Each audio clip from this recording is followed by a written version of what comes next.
નમસ્કાર મિત્રો, અસહ્ય ગરમીના કારણે પાણીના વંચિત પક્ષીઓ મરી રહ્યા છે. તો બને એટલી પાણીની સગવડ એમના માટે કરો. ગરમી વધારે છે, પાણી દરેકને અત્યારે જરૂર પડે ગરમીમાં, એટલા માટે પાણીની સગવડ કરો મિત્રો.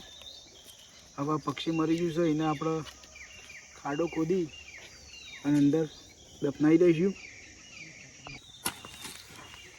આ વિપુલજી ખાડો ખોદી રહ્યા છે.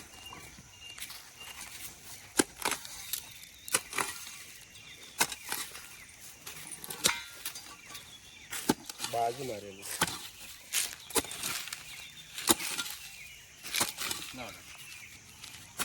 ના કનુજી અમાર જોડે વેગળા સાહેબ છે. કનુજી મૂકી દો અંદર.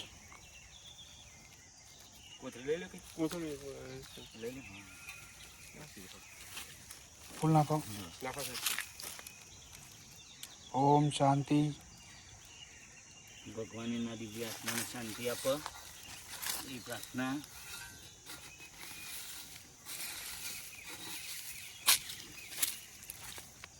કોણ